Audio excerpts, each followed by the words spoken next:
Nimesikitika kwamba hata waandishi wa habari wanazuiliwa kuingia.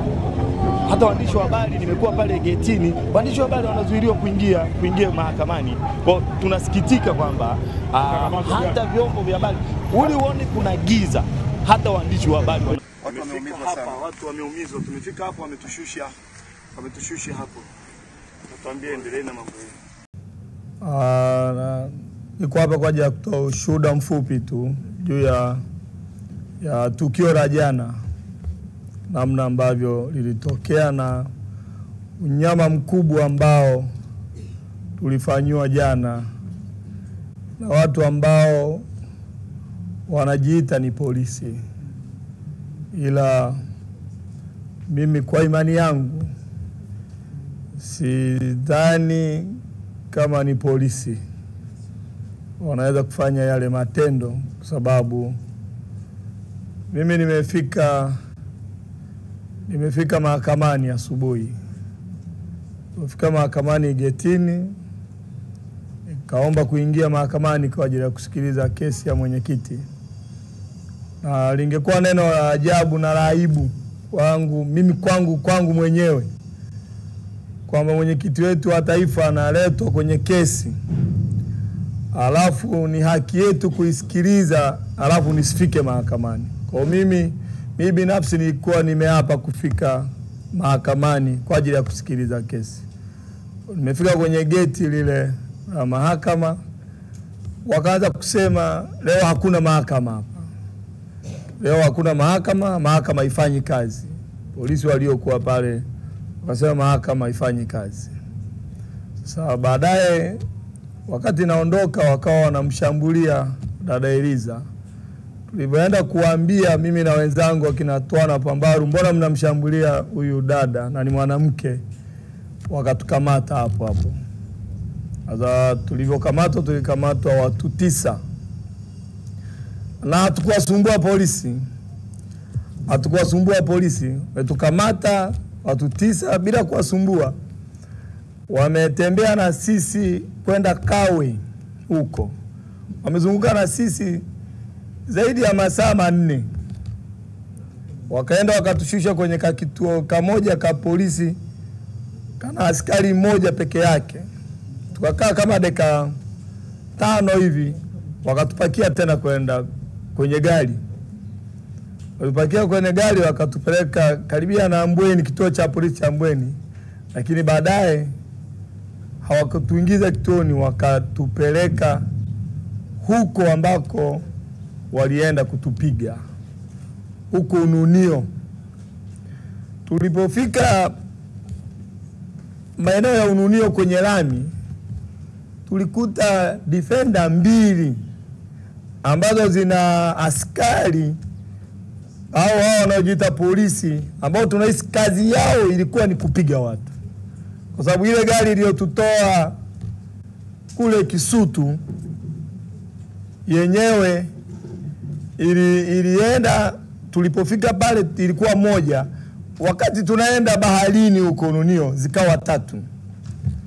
Kwa hiyo tulipofika mule kuna vichaka fulani hivi, tulipita njia kwenye vichaka hapo. Tulipofika hapo kwenye hivyo vichaka, wakamshusha dada Pendo, wakaanza kumpiga. Kuna askari moja alikuwa na nyota kama 2, akaanza kumpiga dada Pendo kama anaua nyoka. Na wengine wote tukaambia shuka kwenye gari, vua viatu, ficha uso. Vua viatu, ficha uso. Na kama unaweza kuomba Mungu, omba Mungu. Jikabidhi kwa Mungu. Kwa hiyo tukaenda tukavua viatu, tukalala chali, tukaanza kupigwa kipigo cha mbwa koko. Kwa anatupiga kwenye nyayo, piga kwenye matako, kono hivi ilivyovimba kwenda kote. Hawaangalii. Kulikuwa na vijana wadogo pale wanatupiga kama vile sio hawapigi binadamu. Kwa hiyo ulivyoona tumechoka, Sasa hata tulii wametupiga sasa, yani mimi nimekuwa ganzi. Wakatuacha hapo Ununio. Wakaambia askari huyo mkubwa aliyekuwa na nyota, akawaambia watafutieni maji masafi waoge. Wakatupeleka kwenye dimbu moja lilikuwa na maji machafu. Wakatuambia haya, ogeni humo. Tukagaragazwa kwenye lile dimbu lenye maji machafu mule ndani. Walimaliza kutugaragaza kwenye lile dimbu, wakatuambia pandeni kwenye gari. Kwa hiyo tulivyopanda kwenye gari tukapelekwa Mbweni. Tulifika kituo cha polisi Mbweni, hatukuwekwa lock up. Tulipelekwa chumba cha upelelezi. Tukawekwa kwenye chumba cha upelelezi wote sisi ambao tulikuwa watu 9. Hatukupelekwa lock up ya kawaida. Tukapelekwa chumba cha upelelezi, tukawekwa humo ndani. Baada ya pale kama masaa 3-4 tuliambiwa tokeni nje. Tukapandishwa kwenye gari, ndio tukapelekwa huko Bagamoyo. Wakafika mahali kwenye poli, wakasimamisha gari. Kulikuwa na kichaka, wakabingieni kwenye kichaka huko. Wakasogea mbele, walivyotushusha wakasogea mbele, wakageuza gari, wakaturushia simu, wakakimbia. Sasa mimi ni maswali ya kujiuliza, na naomba Watanzania wote tujiulize maswali haya.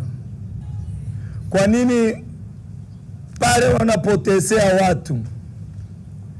wanapotesea watu tulipoenda kupigwa ni eneo la jeshi? Kama watu wanaotupiga ni askari wa kawaida, wanapata wapi kibali cha kwenda kwenye eneo la jeshi kupigia watu? Kwa nini? Lakini swali la pili ambao Watanzania tujiulize. Sisi tumeenda mahakamani na tumekamatwa, hatuna hata wembe wowote wa kumshambulia askari. Kwa nini wanatukamata hawatupeleki kwenye vituo vya polisi, lakini wanaenda kutushambulia kwa kutupiga? Na ukweli ni kwamba kama tungelijua kwamba tunaenda kupigwa na hatupelekwi kwenye kituo cha polisi, afadhali tungefia pale Kisutu. Kama tulijua tumekamatwa na polisi, tunapelekwa mahakamani, na kama kuna sheria za Tanzania tumezivunja, basi tunajua tutapelekwa mahakamani kwenye hizo sheria tulizozivunja. Lakini matokeo yake tunaenda kupigwa. Tumekosa nini? Tunaenda kupigwa. Maana ya kupigwa maana yake ni nini? Mahakama kwenye hii nchi zimefutwa.